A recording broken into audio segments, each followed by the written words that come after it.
Alright guys, TacticalRab back again today. Hope you're all doing well and enjoying your day so far. Another sad day in the Call of Duty world. Yesterday's another legend of the Call of Duty scene. Christopher Parasite Duarte decides to hang up the 6 for the final time, it seems, here in the Call of Duty world. All of the 2013 world champions now retired from professional play, but also some more spice to discuss hitting the timeline last night. Very much intrigued to your thoughts in the comment section below. If you enjoyed the video, hitting a like button, it's the best thing you can do. Top of the channel, reaching new people. Please do subscribe as well if you haven't yet already. First of all, let's talk about the Call of Duty we imagine is coming out later this year. Modern Warfare 2 2022 will be revealed in the summer. Apparently it might release in October due to Vanguard's poor sales performance. What was the last game that released in October? Was it Cold War or was it like Black Ops 4 or something? I forget. There was some game that was released on October 25th, and maybe because Vanguard was performing so badly in terms of sales, they want to bring back Modern Warfare 2 to some degree. Now if they do that, that might give that might make it a little bit easier for the CDL to make the season start a little bit earlier, right? Because in theory, if the game comes out in October, of course, we need to have the season starting as early as it can be, but maybe that'll mean the game is in more of a competitive ready state in December sometime, so the season can start a bit earlier next season. That at least is a positive way to look at it, but I'm sure there's negatives to go along with this as well. This also, right, which isn't maybe a massive surprise given that Activision is in a complete shambles at the moment, but apparently Treyarch has suffered a heavy loss of their original developers and creative staff due to burnouts, several separate issues. That's the thing, Activision, of course, the profit motive reigns supreme over there, and if that means that the developers are pushed to their absolute limits, they don't have enough developers, all this type of stuff, they're just pumping out games as quick as they possibly can, it's going to cause some damage, right? And maybe that's going on with Treyarch, and if that's the case, that obviously isn't the greatest sign for, well, the year after next year in 2023, when hopefully Treyarch are going to come back with a banger. But yeah, just a more unfortunate update, I guess, on that front of things. This also from Sledgehammer Games, making this year's Call of Duty CDL rule set has been updated for private matches. Now the great thing about this is that this is it's kind of frustrating, really, that if you're a pro, if you're the CDL, you have to say to Sledgehammer, look, please just update the CDL rule set. That I'm sure they add it to their list. They say, okay, we're going to get it out in the next patch update coming next week or whatever. And when they do it, there's still some things that are wrong, right? So they've fixed some things, they've changed some of the things in the rule set, but the respawn delay in Hardpoint, I believe, is still not correct. Therefore, the pros still can't use the CDL rule set when they're playing Hardpoint, and streaks need to be fixed in the rule set still. But I guess a step in the right direction. But surely after all this time, I think if they're going to fix the CDL rule set in the private matches, they would at least make it what the pros are currently using it. But apparently not. As Crone says, Vanguard's CDL rule set has finally been updated. Vital, Hollypoint, etc. now restricted, right? But the respawn delay has not yet been fixed. And also there's this kind of streaks issue. If you get streaks and die without using them, your streaks just straight up disappear, and incendiary grenades also need to be gone. So, the CDL rule set is in the game, which is nice. It has been in the game since launch, but it's still not where it needs to be, right? Which is kind of like, come on, at this point, surely it should be the case. Surely maybe they can do it before the kickoff classic, or they're just going to kind of add it to the list and it happens in another month or so's time. Strange situation. This also from Envy and kind of the OpTic side, but OpTic Envy as it kind of is now. Envy Gaming have acquired the operating rights to Esports Stadium Arlington. I believe this is the venue that they're doing the kickoff classic in a couple of weeks' time here. Now, well, actually next weekend, right? Today's Friday. It's starting in a week's time. Pretty exciting stuff. An 8-year deal at $2.35 million.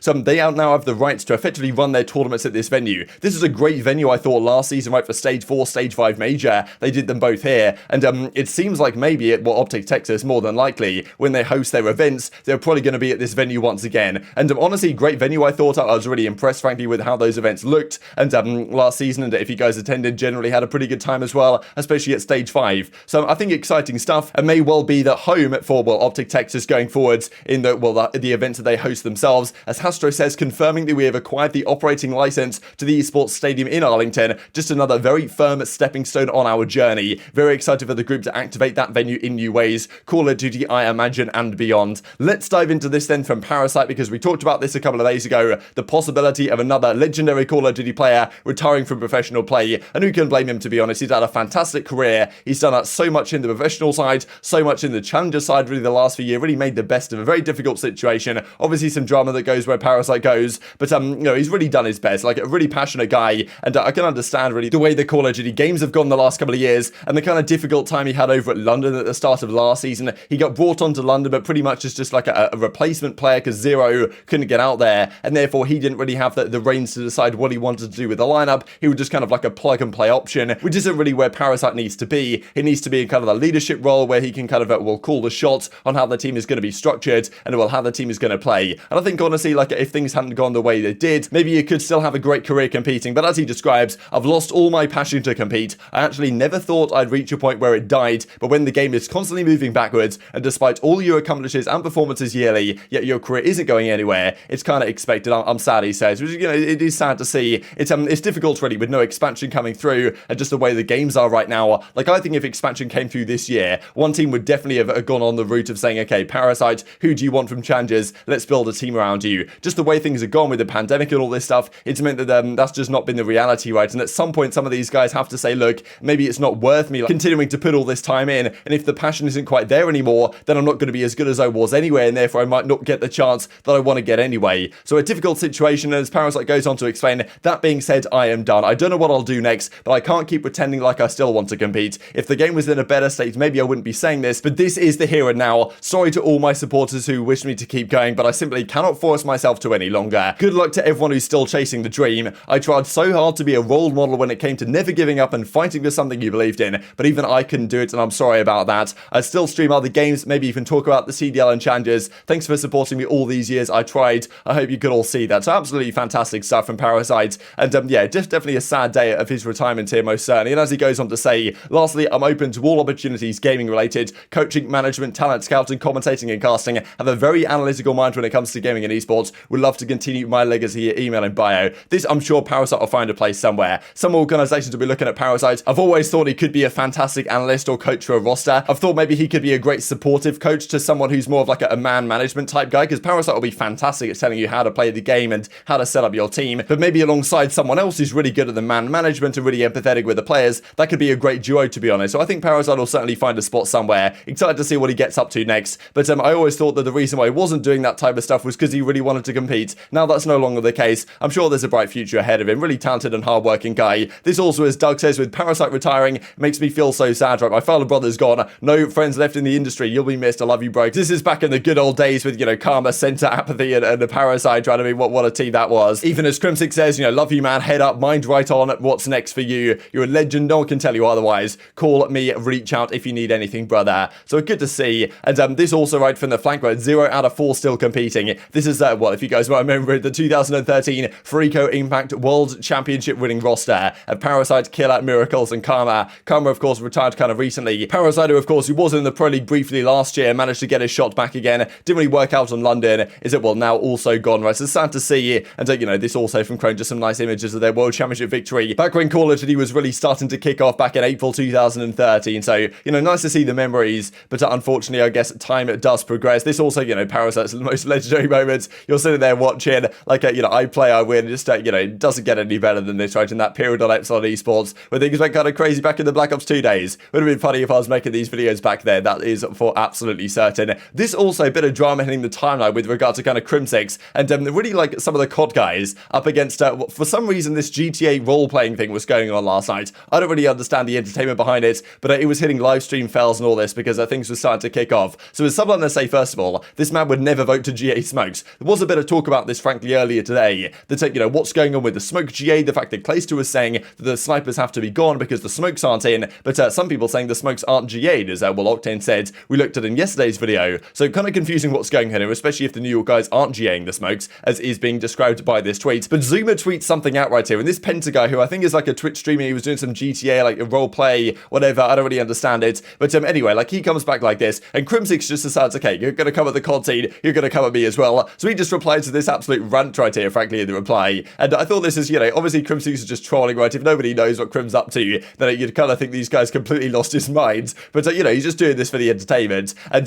you know, he even comes in the reply like, come on man, you can't come out the money maker like that, and here he is in the reply, so it is just entertaining what Crimsix gets up to, but you know, there was also this that came out, right? So Penta says, damn, I thought these old CoD lobbies were supposed to make people tough, and well, he reckons everyone's just unfunny nowadays anyway, and Crim's still here trying to give him one on the timeline, so you know, I guess Crimsix got kind of bored, he was giving it a go, trying to defend Zuma to some degree of whatever was going on here. There was also this right as well, which kind of went on, yeah, live stream fail, I think, or, you know, some sort of a fail Reddit page or something along those lines. And anyways, Penta says, I thought this was kind of entertaining, really, because BoZe was kind of getting in the mix. In case anyone is wondering about the state of, like, roleplay on Twitch, BoZe openly just put a hit out to me on Twitter. So I think BoZe said something or other that may have been deleted, that people were talking on the Reddit. And then he says this in reply, God damn, you played State Trooper in real life too. So I did think this is pretty funny, to be honest, in BoZe. But anyway, people were kind of doing their best to clown things left, right, and center. Just, you know, the core community, just a bit of an entertaining day day, let's just say, for the CoD scene, really, the last couple of days, with them getting involved in some beef like this as well. This I also thought was kind of funny from Crimsix, right? Because, of course, a lot of, like, Pentas fans or fans that aren't really involved in the CoD scene were coming over to the CoD guys and trying to talk some trash.